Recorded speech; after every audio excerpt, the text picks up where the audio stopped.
नमस्कार, I am Shivani Singh. So friends, कैसे हैं आप सभी? मस्त होंगे होता है यहाँ पे। और जैसा आपको पता है कि हम कंटिन्यू प्रिपरेशन कर रहे हैं special UP super TET exam 2026 और 27 की, ठीक है ना। सो गाइज, मैं आपको बता दूं, देखो मैं आपको यहाँ पे सीडीपी करा रही हूँ पहले, जिसमें कि शिक्षण कौशल और जीवन कौशल बाल मनोविज्ञान, ठीक है ना, ये 3 कराऊंगी, जिसमें शिक्षण कौशल और जीवन कौशल चल रहा है, ठीक है। आज का जो सेशन है वो है यहाँ पे क्या, शिक्षण कौशल। सो गाइस, शिक्षण कौशल में जो है मैं बहुत ही बेहतरीन चैप्टर लेके आई हूँ। आपको पता है कि हम पढ़ रहे हैं ब्रिटिश शिक्षा में, ब्रिटिश काल में शिक्षा का विकास कैसे हुआ, ठीक है ना। तो इसमें बहुत सारे चार्टर एक्ट्स आए, अलग अलग यहाँ पे जो है बंदे आए, सबने अपनी अपनी राय दी। सो आज जो यहाँ पे हमारे बीच में है, ठीक है ना, वो यहाँ पर कौन है, वर्धा योजना। वर्धा योजना यानी आज हम जो है यहाँ पे पढ़ेंगे महात्मा गांधी की वर्धा योजना, और इस वर्धा योजना को बुनियादी शिक्षा योजना भी कहा जाता है, ठीक है ना। चलिए, तो ये जो वर्धा योजना है कौन लेके आए, महात्मा गांधी लेके आए, ठीक है ना। चलो, एक्चुअली महाराष्ट्र के वर्धा नामक स्थान पर 1937 में एक अखिल भारतीय शिक्षा सम्मेलन आयोजित किया गया।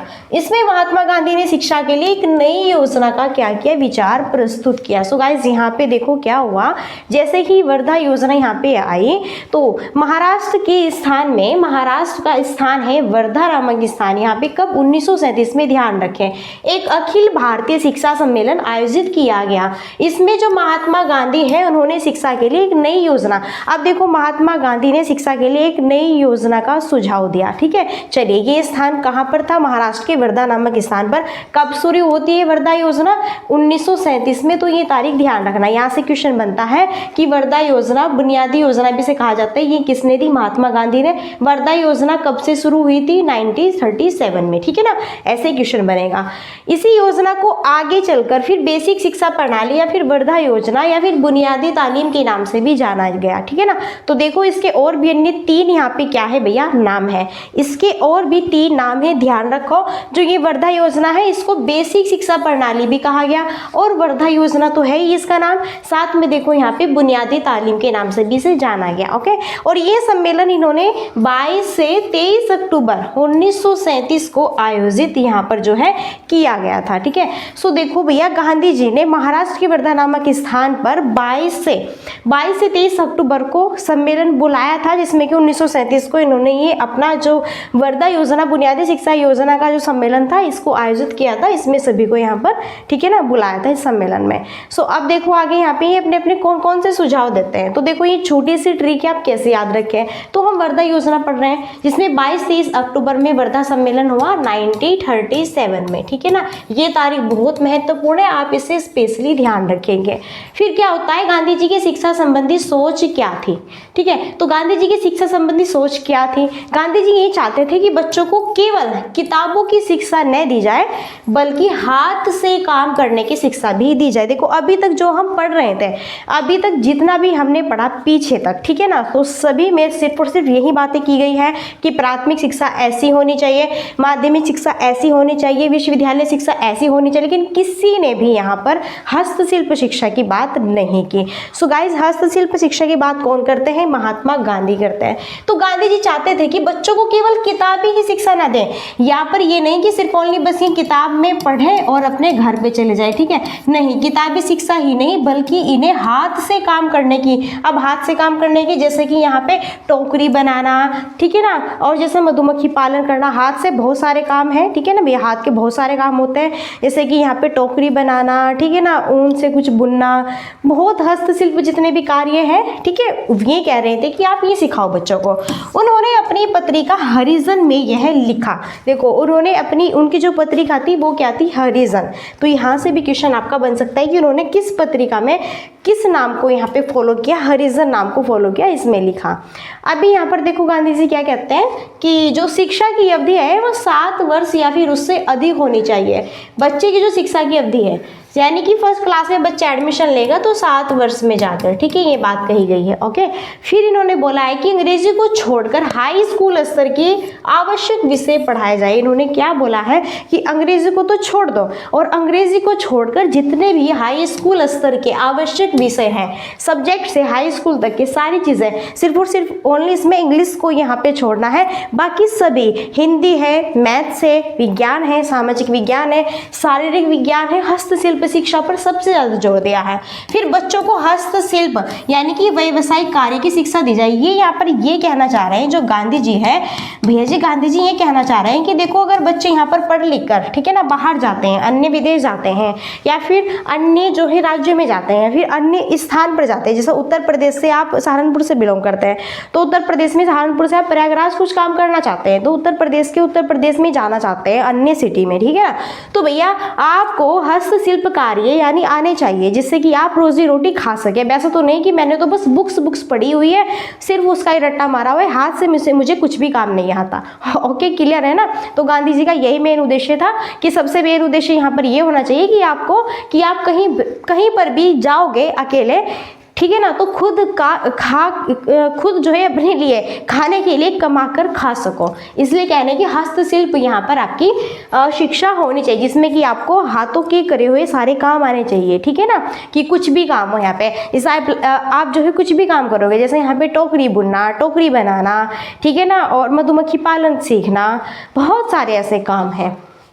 शिक्षा ऐसी हो जिससे बच्चे भविष्य में अपने पैरों पर खड़े होकर रोजगार प्राप्त कर सके। देखो मैंने कहा ना, जो मैंने भी समझाया जस्ट वही चीज़ें यहाँ पर आपके सामने रिपीट हो गई, ठीक है ना। चलिए अभी देखो यहाँ पर जो है हम पढ़ रहे हैं बेसिक शिक्षा प्रणाली के मुख्य बिंदु क्या क्या दिए भैया। बेसिक शिक्षा यही है जो वर्धा योजना है, इसको ही बेसिक शिक्षा भी कहा जाता है, बुनियादी शिक्षा भी इसे कहा जाता है। तो बेसिक शिक्षा प्रणाली के मुख्य बिंदु क्या क्या दिए हैं यहाँ पे गांधी जी ने, देखते हैं। इन्होंने कहा है कि बच्चों को 7 वर्ष से 14 वर्ष की उम्र तक शिक्षा दी जानी चाहिए। यानी बच्चे को 7 वर्ष से, जब बच्चा 7 वर्ष का है और 14 वर्ष का यहाँ पर नहीं होता तब तक आप बच्चे को शिक्षा यहाँ पर दो, ठीक है। यह प्राथमिक शिक्षा का हिस्सा थी और पूरे देश में एक जैसी तथा निःशुल्क शिक्षा देने का विचार था। देखो ये जो 7 से 14 की यहाँ पे शिक्षा है ना, ये क्या थी, यहाँ पर प्राथमिक लेवल की थी। क्या थी भैया जी, तो ये थी आपकी प्राथमिक लेवल की शिक्षा जिसमें कहा कि बच्चों को 7 से 14 वर्ष तक के लिए शिक्षा यहाँ पर दी जानी चाहिए। फिर इन्होंने ये बात कही कि जो प्राइमरी लेवल की शिक्षा है 1 से 5 तक की जो क्लास की शिक्षा है, प्राथमिक शिक्षा, ठीक है ना, ये पूरे देश में एक जैसी हो, समान हो और क्या हो, निःशुल्क हो। निःशुल्क मतलब बिल्कुल फ्री हो, निःशुल्क मतलब फ्री हो बिल्कुल, ठीक है ना। क्या होनी चाहिए, सभी बच्चों के लिए फ्री होनी चाहिए। बच्चों को शिक्षा मातृभाषा के माध्यम से दी जानी चाहिए। यहाँ पर ये भी फोकस किया गया है कि बच्चों को जो आप प्राइमरी लेवल पर शिक्षा यहाँ पर देंगे वो बच्चे की मातृभाषा में ही देंगे। ऐसा नहीं कि आपका टारगेट यहाँ पर इंग्लिश लैंग्वेज है, आपका टारगेट यहाँ पे फारसी, अरबी और अदर लैंग्वेज को रखा गया है, नो, ओनली आप यहाँ पे अपना टारगेट जो रखेंगे वो रखेंगे क्या, मातृभाषा, ठीक है ना, जो कि बहुत ज़्यादा क्या है, महत्वपूर्ण है।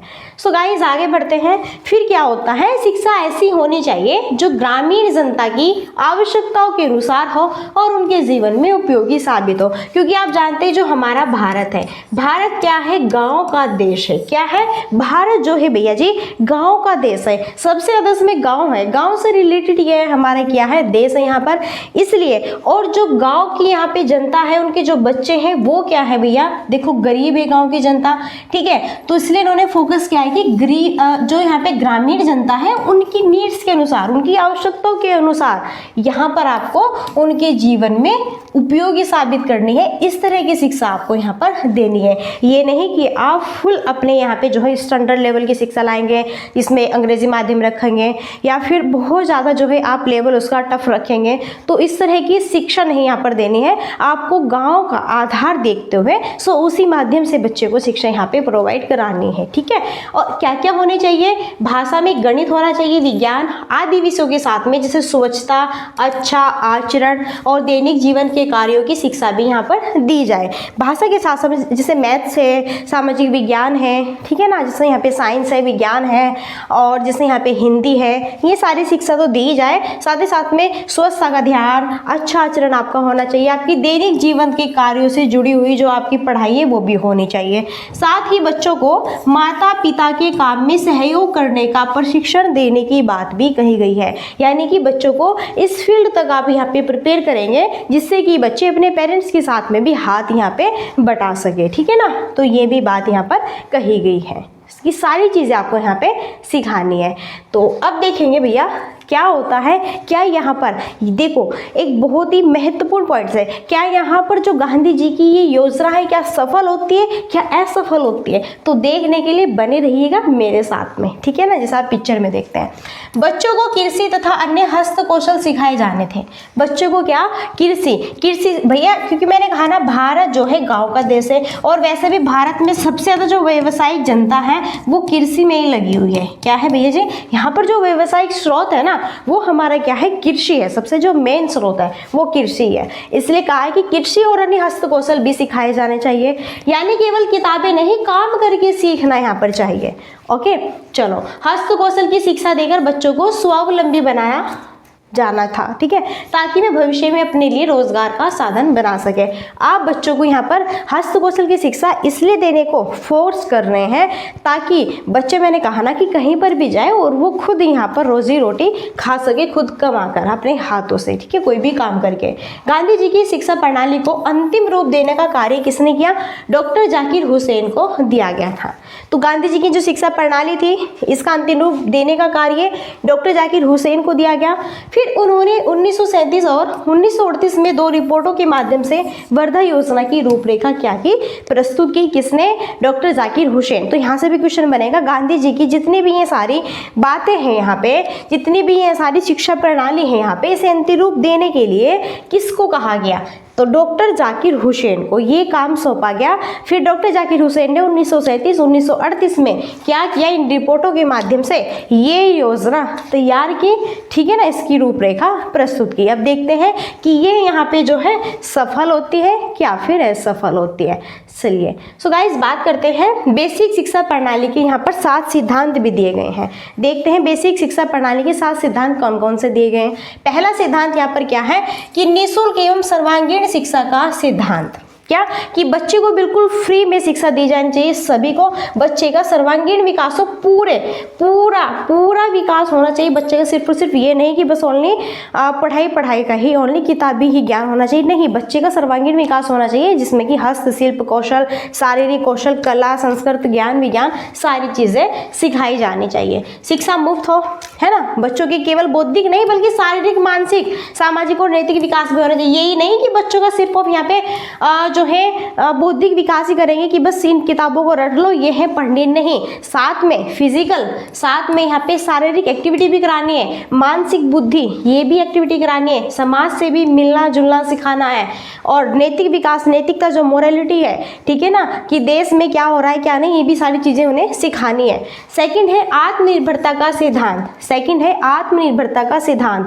देखो, शिक्षा ऐसी हो कि व्यक्ति आगे चलकर अपने पैरों पर खड़ा हो सके और अपने काम से जीवन यापन कर सकते। आत्मनिर्भरता का सिद्धांत, आत्मनिर्भर का मतलब ये होता है अपने पैरों पर खड़ा होना, खुद स्वयं आप में इतनी क्वालिटी होनी चाहिए कि खुद आप आगे चलकर अपने पैरों पर खड़े हो सके, ठीक है ना। तो इस तरह की शिक्षा यहाँ पर दी जानी चाहिए। इसलिए जो गांधी जी वो फोर्स कर रहे हैं किसको? हस्तशिल्प शिक्षा को। आगे फिर यहाँ पे थर्ड पॉइंट है जनसाधारण की शिक्षा का सिद्धांत। थर्ड पॉइंट है जनसाधारण की शिक्षा का क्या सिद्धांत। शिक्षा केवल अमीर या विशेष वर्ग के लिए नहीं बल्कि सभी सामान्य लोगों के लिए होनी चाहिए। जनसाधारण की शिक्षा का सिद्धांत का मतलब ये है कि यहाँ पर सिर्फ ओनली जो गरीब के बच्चे हैं वे नहीं पढ़ेंगे, अमीर के बच्चे ही पढ़ेंगे, ऐसा नहीं होगा। मेरी योजना में गांधी जी कह रहे हैं, मेरी योजना में सभी को समान रूप से शिक्षा मिलनी चाहिए। सर्वोदय का सिद्धांत क्या कहता है कि शिक्षा का उद्देश्य सभी का विकास और कल्याण करना है। सर्वोदय, सभी का कल्याण विकास, यहाँ पे चाहे गरीब का बच्चा है, अमीर का बच्चा है, कोई भी है, हमारे लिए सब समान है, हमें उसका क्या करना है? विकास करना है।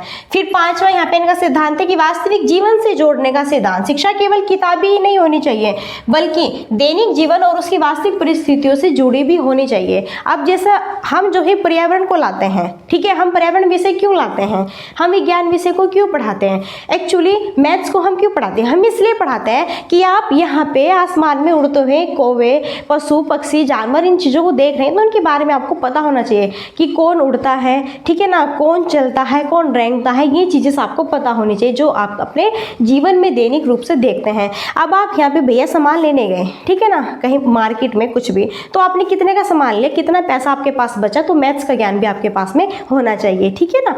तो ये जो सारी चीज़ें हम कैसे वर्क कर रहे हैं कि मैंने ये चीज़ ऊपर फेंकी, ये नीचे आ गई, किसके कारण, गुरुत्वाकर्षण के कारण। तो यहाँ पे साइंस का भी ज्ञान आपको होना चाहिए, ठीक है ना। चलिए, इसलिए ये चीज़ें यहाँ पे इन्होंने बोली है। आगे फिर इन्होंने कहा है कि करके सीखने का सिद्धांत, सबसे मेन जो पॉइंट है वो है करके सीखो। विद्यार्थी केवल सुनकर या पढ़कर नहीं बल्कि स्वयं कार्य करके अगर सीखेगा तो याद रखेगा। याद रखिए, करके सीखना क्या होता है, अनुभव से सीखना होता है। तो करके सीखने का मतलब ये है सिर्फ और सिर्फ ये नहीं कि बस आप पढ़ा रहे, हमने सुन लिया, फिर हम अपने घर चले गए, नहीं, खुद जाके करके सीखो इस बात को, ठीक है ना, सिद्ध करो कि हाँ ये चीज़, ये काम ऐसे होता है। 7 यहाँ पे हस्त कौशलों का सिद्धांत, शिक्षा में हाथ से किए जाने वाले उपयोगी कार्य और शिल्प को महत्व दिया जाए। जैसे मैंने कहा, बुनाई करना, जैसे आप बैठे हुए हैं, ठीक है ना, स्वेटर बुन रहे हैं, ठीक है, कुछ भी यहाँ पे टोकरी बुन रहे हैं, कागज़ का काम करना, कृषि आदि, ये सभी काम आपको आने चाहिए। तो ये बेसिक शिक्षा के 7 क्या थे, सिद्धांत थे। कौन कौन से थे, ध्यान रखना है, इनका मतलब क्या होता है वो भी यहाँ पर ध्यान रखना है, ठीक है ना। चलिए, अब देखो यहाँ पे फिर इन्होंने जो है गांधी जी ने बेसिक शिक्षा में कुछ यहाँ पे कार्य भी बताए हुए हैं। क्या कहा है यहाँ पे, इन्होंने बोला है कि बच्चे की जो पढ़ाई है वो यहाँ पर 5 घंटे 30 मिनट की होनी चाहिए, ठीक है, 5 घंटे 30 मिनट की होनी चाहिए। गांधी जी ने कहा है जिसमें सबसे ज़्यादा हस्त कौशल, गांधी जी ने हस्त कौशल में कहा है कि 3 घंटे 20 मिनट तक पढ़ाओ, यानी बच्चे को हस्त कौशल, हाथ से कुछ भी किया हुआ कार्य सिखाओ, ठीक है ना। फिर दूसरा, संगीत कला और जो अंक गणित है वो बच्चे को 40 मिनट तक सिखाओ। फिर मातृभाषा बच्चे को 40 मिनट तक। यहाँ से क्वेश्चन बनेगा, ध्यान से देखना, क्वेश्चन ऐसे बनेगा कि गांधी जी ने हस्त कौशल की शिक्षा कितने टाइम तक देने की बात कही थी। फिर मत यहाँ पे ये कहना कि आपने नहीं बताया, ठीक है ना। और जो सामाजिक अध्ययन और जो सामान्य विज्ञान है इसकी शिक्षा 30 मिनट तक होनी चाहिए। शारीरिक शिक्षा की जो यहाँ पे शिक्षा है वो 10 मिनट होनी चाहिए। कुल मिला के 5 घंटे 20 मिनट, लेकिन 5 घंटे 20 मिनट नहीं, 5 घंटे 30 मिनट कीजिए इसको। क्यों, क्योंकि 10 मिनट का आपको ब्रेक भी लेना है, आराम भी करना है। तो ठीक है ना, आप अपनी कॉपी में क्या लिखेंगे, 5 घंटे 30 मिनट, नहीं कि 20। ओके, चलिए आगे। अब देखो यहाँ पर है बेसिक शिक्षा प्रणाली में शिक्षक प्रशिक्षण। क्या है, बेसिक शिक्षा प्रणाली में शिक्षक प्रशिक्षण। तो शिक्षक प्रशिक्षण क्या होता है, यानी कि यहाँ पर अब हम ये देखेंगे, मैंने कहा ना कि देखो क्या ये यहाँ पर सफल हुआ कि असफल हुआ, तो अंत में क्या होता है, योग्य शिक्षकों की ही नियुक्ति की जाए। इन्होंने क्या बात कही गांधी जी ने कि टीचर्स वो होने चाहिए जो बेस्ट हो, ठीक है, उनकी ही नियुक्ति की जाए जो उस कार्य की करने के लिए योग्य हो। शिक्षक कम से कम मैट्रिक पास हो, कम से कम हाई स्कूल तो पास होना चाहिए, 10वीं तक तो पास होना चाहिए टीचर्स। कि अगर टीचर्स ही खुद 5वीं तक पास होगा तो बच्चों को क्या वो खाक पढ़ा पाएगा, नो। इन्होंने कहा भाई बच्चा 10वीं तक पास होना चाहिए। अब इन्होंने कहा कि जिन लोगों को कोई शिक्षण अनुभव न हो उनके लिए कम से कम 3 साल का दीर्घकालीन प्रशिक्षण जरूरी है। कहा है जिन लोगों को शिक्षण ही ना आता हो, जिन लोगों को खुद पढ़ना ही ना आता हो, तो वो क्या खाक यहाँ पे बच्चे को हस्त कौशल शिक्षा और वैसे पढ़ा पाएगा। तो सबसे पहले तो आप उसे 3 साल का दीर्घकालीन प्रशिक्षण दो, ठीक है ना, टीचर्स को।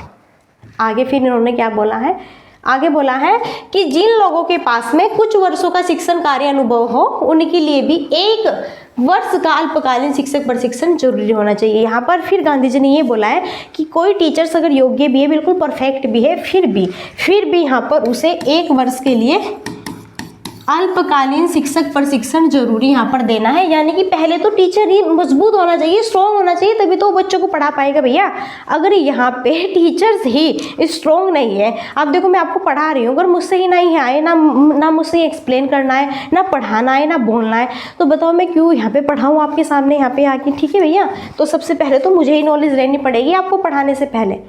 अब देखो भैया यहाँ पर मैंने कहा कि क्या गांधी जी की ये जो योजना है सफल हुई कि असफल हुई, तो भैया अंत में रोना आएगा, ये असफल हुई। अंत में आपको रोने आएगा, क्या हुई, ये असफल हुई।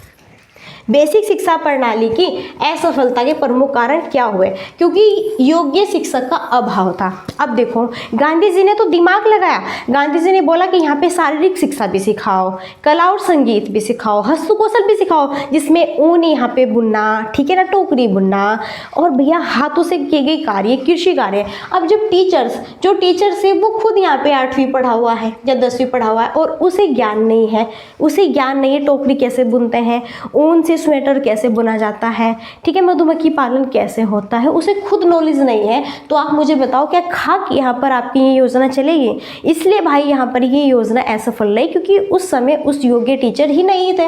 विद्यालय के खर्चे को वहन करने के लिए धन का अभाव था। अब विद्यालय के खर्चे को वहन करने के लिए धन का अभाव क्या था? गरीब था भैया, कोई भी नहीं देने वाला था, ठीक है ना, बहुत कम पैसा था उस समय। सरकार जो देती थी पैसा वो भी कम ही यहाँ पे वहन करती थी, ज़्यादा नहीं।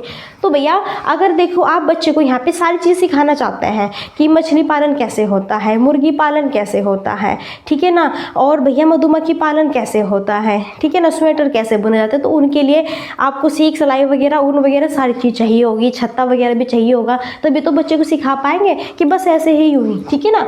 सरकार की उदासीनता, भैया मैंने कहा ना, उसके पास पैसा ही नहीं था, क्या खाक यहाँ पे वो आपको दे पाएगा? शहरी क्षेत्रों के लिए अनुपयुक्त। देखो मैंने कहा कि अगर यहाँ पर आप ग्रामीण क्षेत्र में ये शिक्षा देना चाहते हैं तो वो चीज़ कहाँ से उठेगी? ग्रामीण से वो शहरी क्षेत्रों के लिए भी तो होनी चाहिए, शहरी क्षेत्रों से भी तो वो उठेगी भैया, ठीक है। ऐसा कहते हैं ना कि भैया यहाँ पर जो है आप कहाँ से आपने ग्रो किया? तो भैया मैंने ग्रो किया सारे फील्ड से। अगर कहीं पर भी मेरा एक भी फील्ड थोड़ा भी रह गया तो भैया मैं ग्रो नहीं कर पाऊंगा, ठीक है। तो यही बात है भैया, इसलिए यहाँ पर क्या हुई, इनकी शिक्षा असफल हुई। बाकी के जो पॉइंट्स है वो हम कल देखेंगे। तो अभी देखो, वर्धा योजना चलेगा, 2 पार्ट्स में आएगी। आज सिर्फ ओनली हम यहीं तक रखते हैं कि बेसिक शिक्षा प्रणाली की असफलता के मुख्य कारण क्या थे, मैंने बताया बहुत अच्छे से, क्यों फ्लॉप हुई। गांधी जी का तो ये दिमाग था कि वो तो ये चाहते थे बेचारे कि बच्चे को सारी नॉलेज दे दे, लेकिन सारी नॉलेज तो देगा वही जिसके पास ही सारी नॉलेज होगी। ओके चलिए, सो गाइज अब यहीं पर हम मिलते हैं नेक्स्ट सेशन में। और आप देख पा रहे हैं, फटाफट जो है सब्सक्राइब कर लो, रेड बटन दिया होगा सब्सक्राइब का, उसे ब्लैक कर देना, ठीक है। तो यहीं पर अब हम मिलते हैं नेक्स्ट सेशन में, और तब तक के लिए so thanks for watching, keep study and bye bye, take care, जय हिंद, जय भारत, नमस्कार।